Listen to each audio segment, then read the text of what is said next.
Alright, bagong taon, South Mall tayo ngayon. Ang plano ko talaga ay pumunta ngayon sa Venice, dun sa BGC, sa McKinley. Pero dahil wala akong masakyan papunta doon, dahil ang araw na ito ay uwian ng mga taong galing probinsya, kaya wala akong masakyan papunta doon. Malamang dahil na rin sa late na ako umalis ng bahay, kaya wala na akong masakyan. Kaya ito't naririto ako sa South Mall. At itong mini carnival na ito, nung huling punta ko dito last year, mga November or December ata yun, ay hindi pa ito bukas. Tinatayo pa lang nila yung mga rides. At ito't fully accessible and operating na.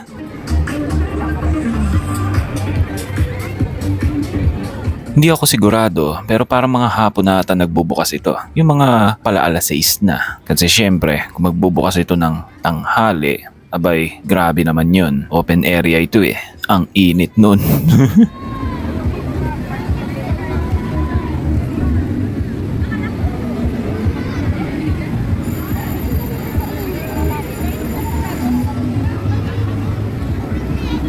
So ito't naglilibot-libot lang ako para makita ko anong mga rides na meron sila dito. Buti na lang nung pumunta ako nitong araw na ito hindi na matao. O malamang kasi nga nag-uuwian na yung mga tao sa mga probinsya nila. Kasi linggo ito So bukas, Lunes na. Alam nyo naman, pinakapaboritong araw natin yun. Pusang gala.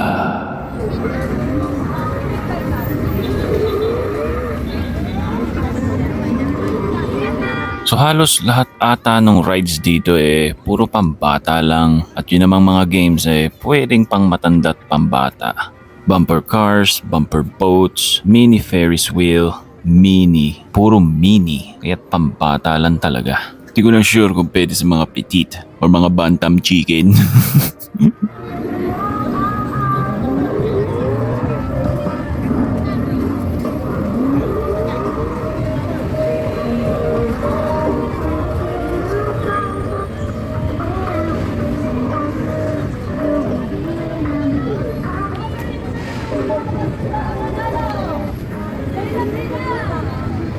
At para sa kagaya kong nag-iisa lang maglakbay, wala akong oras para maglaro dito.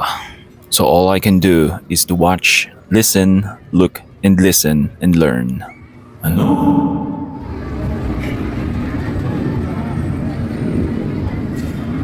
Yung food bazaar, ako mas interesado sa lugar na ito.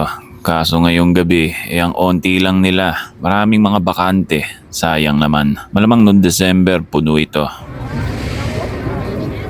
Cotton candy na cup! Cotton candy nga pala ang isa sa mga paborito kong candy. Kaso bihira na ako kumakain yan kasi wala namang benepisyo yan sa akin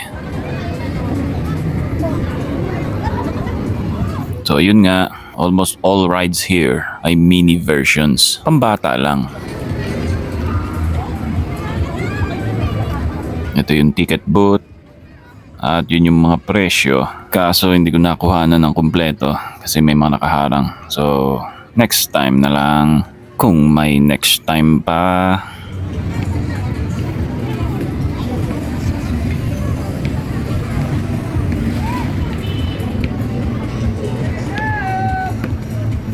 Basketball!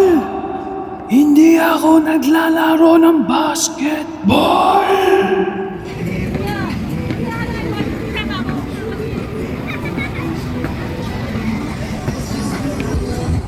Tingin ko nalibot ko na ang lahat. Yun ata ang lahat ng rides na meron sila dito. At ito nga pala yung inflatable area. Masaya dito. Huli ko atang nakapaglaro sa ganito nung may run event ako. Kaso ilang taon nang nakalipas yon. Oh well.